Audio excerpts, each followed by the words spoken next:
ஊடக நண்பர்களுக்கு, பத்திரிகையாளர்களுக்கு என்னுடைய இனிய வணக்கம்.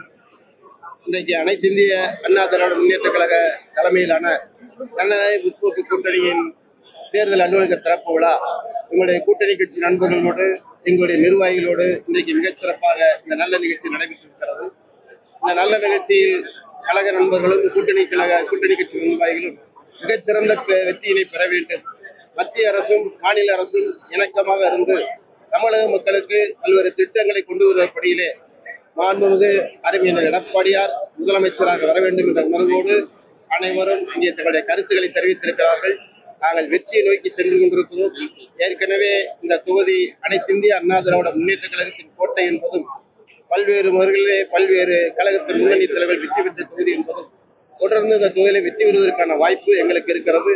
அதோடு உடன் நம்முடைய மேலூர் சட்டமன்ற உறுப்பினர் இன்றைக்கு மீண்டும் தன்னுடைய வேட்புமனுக்களை தாக்கல் செய்வதற்கான காலக்கட்டத்திலிருந்து இங்கே வந்திருக்கிறார்கள். அவரும் சேர்ந்து பல்வேறு கருத்துக்களை சொல்லியிருக்கிறார்கள். ஆக இந்த தொகுதி வெற்றி தொகுதி. தமிழகம் மட்டுமல்ல, இந்திய துணைக்கண்டத்தின் ஈர்ப்பை இன்றைக்கு எடுத்துக்கொண்டிருக்கிற இந்த திருப்பரங்குன்றம் அறுவடை வீடுகளில் முதல் படை விழா முருகன் குடிகொண்டிருக்கிற இந்த திருப்பரங்குன்றத்திலே அனைத்து இந்திய அண்ணா திராவிட முன்னேற்ற கழகம் வெற்றி பெறும். மாண்புமிகு அறிஞர் எடப்பாடியார் முதலமைச்சர் ஆவார்.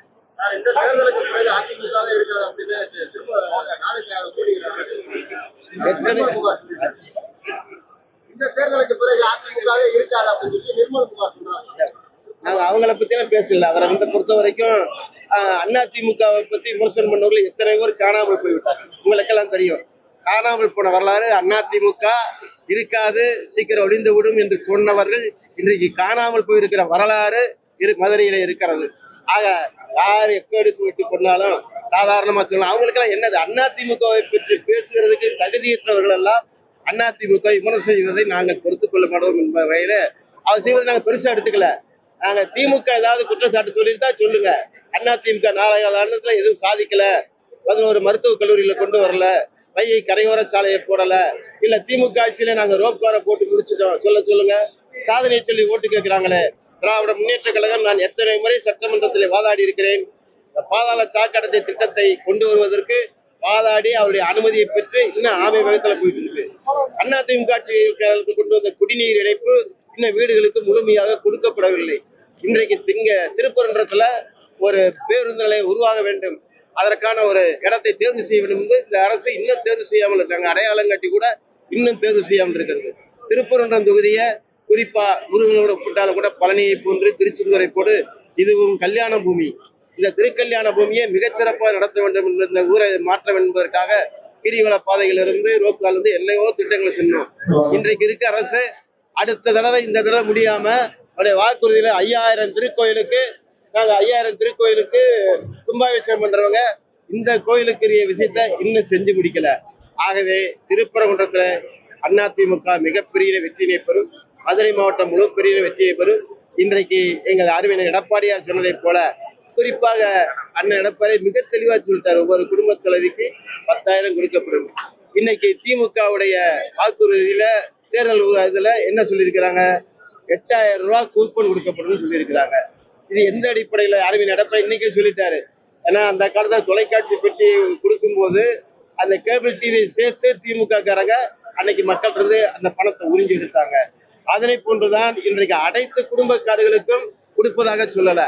இன்னைக்கு ஏற்கனவே மத்திய அரசு வருமான வரித்துறை மதுரை தமிழ்நாட்டில் மட்டும் 1 கோடிக்கு அதிகமானவர்கள் வருமான வரி கட்டிட்டு இருக்காங்க. என்ன ஒரு வருமானம் கட்டிருக்கிறாங்க. பட் வருமான வரி கட்டாத பெண்களுக்கு மட்டும் சொல்றாங்க. இப்ப எல்லாருமே வருமான வரி கட்டிக்கிட்டு இருக்காங்க. மேக்சிமம் கிராமத்து பெண்களை தவிர நகர்ப்புறத்துல இருக்கிற தாய்மார்கள், குடும்ப தலைவிகள் வருமான வரியுடைய அட்டைதாரர்களா இருக்கிறாங்க. பல்வேறு வகையில பயன்படுத்துறாங்க. இது மிகப்பெரிய ஏமாற்று வித்த. வருமான வரிக்கு அற்றவர்களுக்கு மட்டும் நாங்க கொடுப்போம்னு சொல்றாங்க. இப்ப இடத்துல மத்திய அரசும் சரி வருமான வரித்துறையும் எல்லாரும் வருமான வரி கட்டுவர்களாக மாற வேண்டும் என்று எதிர்பார்த்து கொண்டிருக்கிற காலகட்டம். அந்த அளவுக்கு பொருளாதார ரீதியாக உயர வேண்டும் என்ற எண்ணம் எல்லா அரசுக்கும் காலகட்டத்தில் இருக்கு. அப்படிப்பட்டதான் இது இன்னும் மீண்டும் மீண்டும் இதை தப்ப பண்றாங்க. முதல் தடவை 2.25 கோடிக்கு சொல்லிட்டு 1 கோடி பேருக்கு கொடுத்தாங்க. இது மாதிரி தாங்கள் கொடுக்கிற உறுதி முறையாக சிந்திக்காமல் அதிமுக திட்டத்தை காப்பீடிக்க வேண்டும் என்ற உணர்வோடு அவர்கள் போட்டிருக்கிற தேர்தல் அறிக்கை தான் இந்த அறிக்கை. ஆக இந்த அறிக்கையை பொறுத்த வரைக்கும் மக்கள் மத்தியிலே இடம்பெறாத அறிக்கை. சட்டமன்ற தொகுதியில நீங்க நிக்கிறீங்க, மக்கள் வந்து பிரதானமான என்ன கோரிக்கை கொண்டு வைக்கிறாங்க? இந்த திருப்பூன்ற மக்களின் அடிப்படை தேவைகள் மேக்சிமம் வந்து இப்ப நலச்சங்கங்கள்லாம் பாக்குறோம். உதாரணமா அனுப்பானடி இருக்க அந்த பக்கம் இருக்குல்ல, எல்லாரும் பார்க்கும்போது பாதாள சாக்கடை திட்டம் மிக விரைவாக வர வேண்டும். குடிநீர் இணைப்பு மிக விரைவ வேண்டும்.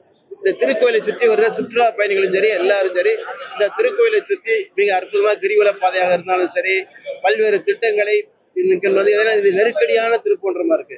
அதுக்கு இன்னும் வளம் சேர்க்கிற வகையில் செய்யணும். சாலைகள் முழுமைப்படுத்தப்பட வேண்டும். இன்றைக்கு எய்ம்ஸ் மருத்துவமனைக்கு ஒரே சாலை தான் போகுது.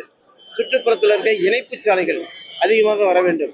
வடவழிஞ்சி ஐடி பார்க்ல ஒரே ஒண்ணுதான் வந்து உட்கட்டமைப்பு இருக்கு. அதை போய் வரும்போது முதலமைச்சர் போய் பார்த்துட்டு வந்தார். அங்க இருக்கிறவங்க பார்த்தது தொடர்ந்து அந்த உட்கட்டமைப்பு சீர்படுத்துகிற பணியை அவர் எந்த வகையிலும் அதிகப்படுத்துகிற பணியை எந்த வகையிலும் செய்யல. இங்க இருக்கிற மண் வளம், விளாச்சேரி மண் வளம், அந்த மண் வளத்திற்கு அவங்களுக்கு ஏற்ற பொருள் விளாச்சேரி பொம்மைகள் செய்வதற்கான மண் உரிய அனுமதியோடு தகுதியானதோடு கிடைக்கணும். அதே மாதிரி கைத்தறி நகர்ல அரசு கைத்தறி வரணும் நீண்ட நாள் கோரிக்கையா இருக்கு. அதே போன்று மல்லிகை வாசனை திரவியம் சாலை கொண்டு வரும்போது என்ன சட்டமன்றத்தில் நீண்ட நெடியில் சொல்லியிருக்கிறேன். அதோடு மட்டுமில்லாமல் இங்கே பல்வேறு தேசிய தலைவர்களுக்கு சிலை உருவாக்கப்பட வேண்டிய அவசியம் இருக்கிறது.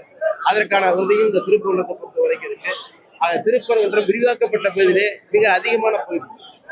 ஏற்கனவே வெறும் 48 கிலோமீட்டர் சுற்றளவு உள்ள மதுரை மாநகரம் இன்றைக்கு 150 கிலோமீட்டர் உள்ள சுற்றளவு உள்ள மதுரை மாநகராட்சியாக மாற்றப்பட்டது. சுற்றளவு இருக்கும்போது 2011 மாநகராட்சி மேயரா இருக்கும்போது அதற்கு முன்பு இதெல்லாம் நகராட்சியா இருந்தது, அவனியாபுரம் நகராட்சியா இருந்தது. இங்க இருக்க அவனியாபுரம் அதுக்கப்புறம் மாநகராட்சி மேயர் வந்த பிறகுதான் அவனியாபுரம் எப்படி அலங்காநல்லூர் ஜல்லிக்கட்டு இருக்கோ அது மாதிரி அவனியாபுரம் ஜல்லிக்கட்டும் தமிழகம் முழுவதும் புயல் பெற்ற ஜல்லிக்கட்டு. அதை அரசாங்கமே செலவு தொகை ஏற்றுக்கொள்ளுகின்ற சூழ்நிலையை உருவாக்கிறோம். மாநகராட்சியில் தீர்மானத்தை போட்டு உருவாக்கி கொடுத்தோம். அது ஜல்லிக்கட்டு வீரர்களுக்கு உண்மையான ஆதரவான நல்ல தீர்மானங்களை வாக்குறுதிகளை இன்னும் அளிக்கணும்.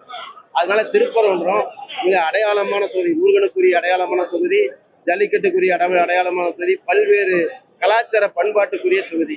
இந்த தொகுதியை மிகச்சிறப்பாக மாற்றுவதற்கு நாங்கள் பல்வேறு திட்டங்களை தேர்தல்ல கட்சியில் வழங்கக்கூடிய அந்த வாக்குறுதிகள் தான் ஹீரோவா இருக்கும். அந்த வகையில அதிமுக தேர்தல் வாக்குறுதியும் திமுக தேர்தல் வாக்குறுதி மக்கள் மத்தியில் எப்படி சார் பார்க்கப்படுது? வாக்குறுதிகள் ஒரு புறம் இருந்தாலும் நிறைவேற்றக்கூடிய வாக்குகளை நிறைவேற்றிய அருமை அண்ணன் எடப்பாடியார் கொடுத்த வாக்குறுதிக்கும் நிறைவேற்ற முடியாத திமுக கொடுக்கிறவங்க இப்ப ஏற்கனவே கொடுத்த வாக்குறுதியை திருப்பி கொடுத்திருக்கிறாங்க. அவங்களே நிறைவேற்றவில்லைன்னு சொல்லிக்கிறாங்க. நிறைவேற்ற முடியாத வாக்குறுதிகளை தேர்தல் அறிக்கையை திமுக அவர்களால் நிறைவேற்ற முடியாது. அதிமுக வந்தா தான் மீண்டும் அம்மா மினி கிளினிக்கிலிருந்து இன்னைக்கு அவங்க சொல்லியிருக்கிறாங்க பாருங்க, எங்கதான் காப்பி அடிச்சு அந்த வாக்குறுதி நிறைவேற்றக்கூடிய தகுதி அதிமுக கூட்டணிக்கு மட்டுமே உண்டு, அதிமுகவுக்கு மட்டும் உண்டு. மத்தியில் இருக்க அரசோடு இணக்கமான உணர்வை ஏற்படுத்தி பொருளாதார ரீதியாக, நிர்வாக ரீதியாக பொருளாதார ஆதாரத்தை தேடக்கூடிய சக்தி அருமையான எடப்பாடியாருக்கு மட்டுமே இருக்கிறது. திருப்பூர் தொகுதியில முன்னாடி ஒரு கூட்டணி கட்சிக்கு வாய்ப்பு கொடுத்திருக்காங்க. திமுகவே நேரடியாக களம் இருக்குது. காவேகாவும் முகம் தெரிந்த நிர்மல்குமார் அவர்கள் காட்டாங்க. களம் எப்படி சார் இருக்க போகுது? எங்களுக்கு நாங்க அந்த மற்ற கட்சிகளை பத்தி பேசல. திமுக தான் எங்களுக்கு எதிரி. முகம் தெரிந்தா யாரு, முகம் தெரிஞ்சா தெரியல, நீங்க தான் சொல்றீங்க. யாரு எந்த முகத்தோடு வந்தாங்கன்னு தெரியாது. எந்த முகம் அவர் முகமூடி என்ன அணிந்திருக்கிறார் என்று நாங்கள் கவலைப்படவில்லை. சில முகமூடி அணிந்தவர்கள் வந்திருக்கா, அதை பத்தி நாங்க பெருசா எடுத்துக்கல. ஏன்னா அந்த எந்த வேட்பாளரும் இருக்கல. நாங்க திமுக தான் எங்களுக்கு எதிரி. திமுக எங்களை எதிர்க்க வேண்டும் ஆர்வத்தோடு சந்திக்கிறார்கள். ஏன்னா திமுக வந்து அதிமுக வேட்பாளரை சந்திக்க வேண்டும் உணர்வோடு இங்க சந்திக்கிறாங்க. அந்த சந்திப்பை நாங்கள் சவாலாக ஏற்றுக்கொண்டிருக்கிறோம். என்ன நடைமுறையை கையாண்டாலும் சரி, பொருளாதார ரீதியாக கையாண்டாலும் சரி, அதிகார பலத்தை பயன்படுத்தினாலும் சரி, அத்தனையும் முறியடிக்கிற சக்தி எங்களுக்கு இருக்கிறது. ஆகவே நாங்கள் இந்த இயக்கத்திலே மிகச்சிறப்பான வெற்றியினை பெற்று மக்கள் அதை ஏற்கனவே மக்கள் ஆதரவோடு இருக்கிறாங்க. எல்லா வகையிலும் இந்த வெற்றியினை அதிமுக கூட்டணி கட்சியின் ஆதரவோடு மிகப்பெரிய வெற்றியை பெறும். ஏன்னா அருமையான டிடிவி தினகரன் அவர்களும் அதை மதிப்பிற்குரிய நயினா நாகேந்திரன் அவர்களும் எங்களுடைய தொகுதியை மிகுந்த கவனமாக பார்த்துக்கிட்டே இருக்கிறாங்க. எங்களுக்கு வாழ்த்து செய்தி அருமையான 2 பேருமே எங்களுக்கு நல்ல வாழ்த்து செய்தியை சொல்லியிருக்கிறாங்க. என்னுடைய எடப்பாடியோட வாழ்த்து பெற்று வந்திருக்கிறேன். எங்களுடைய வெற்றியோடு ஆதரவோடு அதிமுக மிகப்பெரிய வெற்றியினை பெறும்.